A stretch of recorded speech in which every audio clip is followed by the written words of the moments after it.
Welcome back to Luxury Society, guys. Welcome back to Luxury Society, guys. Today I am hosting Jan, which is a friend of mine, and we're going to be discussing a bit about luxury brands and how they keep their legacy and differentiation alive. In the past, it was Ditch Brill who was hosting the podcasts, but we're actually working as a team, so there will be a little discussions from both sides. So yeah, like I said, thank you very much for joining me, and Thank you very much for having me. Very excited to be let's dive deep into our opinions. here. Sure.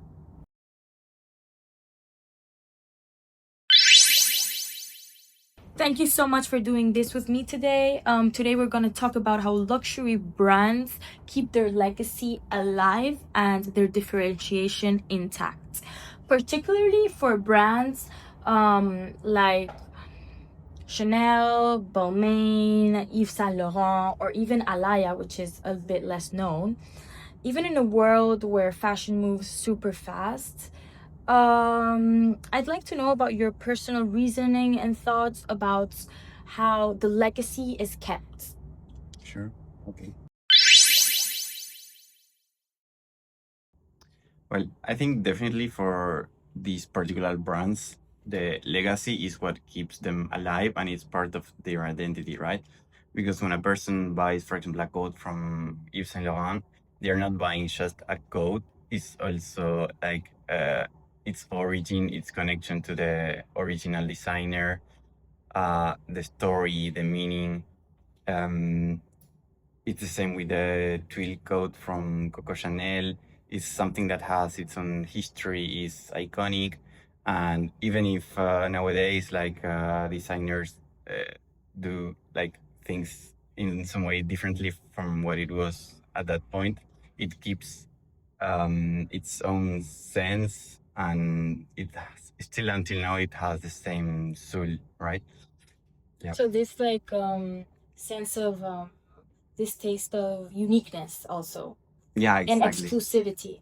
It's precisely the differentiation, right? Because if you see nowadays, like these brands have been on the market for decades and decades, and even until now, they are different, right? Like, so if you see a coat from a brand and a coat from another brand, you can really, like, if you have some basic knowledge of fashion, you can still differentiate a lot of these brands, right?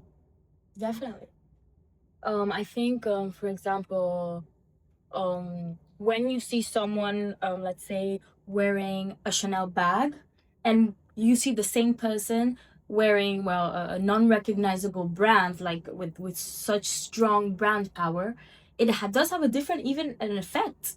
It has a different effect on the persona. It has a different effect on the perceivedness of how it is perceived. Yeah. And I don't know really what that is fully attached to at the end of the day as human beings, but it is definitely significant and very interesting to study how fashion can even give you an identity, even if you're not, let's say, wearing something that is done by yourself. It still gives you an identity. Yeah. It gives you, so Chanel makes you classy. It makes you like a lady, right? I think it's definitely part of the magic of the luxury industry, right? And part of the thing that we will never understand. I have a lot of friends like here in business school that, for example, they would love to work for a fashion brand, even if they are not very well known as being like the best employers, but it's like you want to be part of that magic. So yes, coming back to the main idea of the connection to the designer, this is what these people, even after decades of their passing away, it's what they created, no? Like they are still live now through these brands and this collective imaginary that the brands represent. Definitely. Also, like, I think it gives these brands also show us a sense of strength. They're associated with strength because there's resilience. There's let's say redefinition and repetition in a way. So you repeat the logos, you repeat kind of the designs with slight differences, and this shows resilience. They're not scared to stay how they were created, in a sense. Yeah. Yeah, in some way, this is what they call usually reinterpretation, no? Which is basically um, a new creative director arrives to a brand, and basically they need to uh, every year, in fact, twice per year, no, for the summer and for winter, do a new collection. But yes, they need to know that if you're working for Prada or if you're working for Bottega Veneta, you're gonna do whatever you want, right? It's of course you need to be recognized and you're working for that brand. But it's very amazing to see like how each year they reinterpret the foundations of each brand by creating something unique every year, but also giving their own twist, no? Their own touch, the own personality of the new creative director that arrives and gives it completely a whole new interpretation of that. Yeah, the basic patterns, the silhouettes, the shapes, the colors, the logos. They take the identity and they transform it in something new. It's very interesting. Another of the differences we wanted to talk about was haute couture versus prêt-à-porter, and how these can relate to legacy somehow. I don't know what your views are on this, and yeah, how you think. So I think the shows of haute couture are definitely one of the most interesting things to watch. Even if you don't like fashion necessarily, if you're not a fan, it's something. There's just some shows in which the creative directors can really unleash all their potential, their creativity. They can do whatever they want. They don't need to care about commercial limits or can I use this in my day-to-day life. No, it's like they just go to the base of the brand and they really do whatever they want. It's like the most artistic part of the brand. They can generate something completely new, of course, always connected to the base, but it's really, really amazing. For example, something that I was really impressed in this year was how brands that usually one see like as very, let's say, conservative, like Ralph Lauren or Burberry's or even Loro Piana, the the designs they created for the shows this year, I was like, oh my god, like they're really like show dropping. It's like something that yeah, maybe you wouldn't use, but So maybe even like it's even like fantasy, right? It can be associated with unrealness, fantasy, fairy tales. definitely, they really act as pure artists. Yes. Yes, also like right now, the fashion show that we have on display on the back is pretty much prêt-à-porter because I think it's very differentiated, so it's very recognizable when one show is representing one or the other because the differences are enormous. Haute couture is like the creative laboratory of the brands, you would say. I mean, yes, definitely, because afterwards the Pret-a-Porter collections are based or inspired in this haute couture, right? Um, so in some way, yes, it's like a laboratory, and then like they transform this in something that people can use in a yeah in their normal routines in day to day. Like, it's absolutely in the end, it's really necessary Pret-a-Porter because if not, like brands wouldn't sell a lot of wear garments for sure.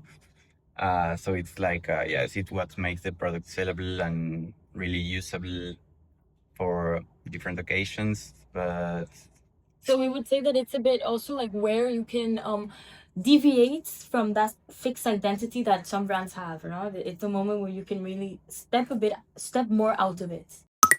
I don't know. Like usually, I think they still get that inspiration from them. Maybe like yes, with their own twist, but always keeping the basis. Yeah. Yeah. Because what it made me think about this example of deviating from the identity was the case of Balenciaga, and how there was a huge shift from Cristobal Balenciaga and his arts and crafts to what it is today, or to what it became recently. Yeah. I completely agree. I mean, it's not necessarily that I don't like Balenciaga. It's just that usually I think that if you're going to do something that is not really connected to the origin, the spirit, the soul of the brand, maybe you should just like found a new brand, you know? Yeah, definitely. Because Cristobal Balenciaga was very well known for the perfect architecture of the designs, the shapes, the Do you think that disconnect affects public perception of the brands? in some way, yes, for sure. I guess that if a person was very loyal to that brand and that brand doesn't sell anymore the line of products that it used to be, for sure it will be some connection.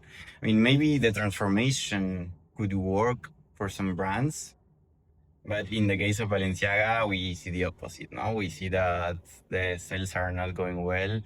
So this mutation that it had in the last years didn't really work for them, even if they are now. In fact, a lot of people of our age maybe know Balenciaga because of the big shoes and super big, garment with a very exaggerated, very almost streetwear. Yeah, the logo, the big logos, Who knows? Maybe the very flashy colors. yeah, exactly. Who knows? Maybe in 20 years' time, in fact, that will be the final identity of Balenciaga. And I also wanted to ask Jan about founders' legacies and how alive it is today. I know we said that some brands already really show it in the everyday, and that definitely has a perception on the consumer. The more high end the brand is, the better the perception remains when the founder is there. I know we already talked about the importance of the founder's legacy in haute couture brands, in high-end brands. How do you see the future? Because, for example, Balenciaga deviated, let's say, from that fully, but it could have been a temporary period, because the sales were going very good with these huge shoes and the streetwear that it implemented, but it went too far. It never returned to its origins. How do you see the future for brands that maybe see that once consumers can get bored of the repetition? mm-hmm.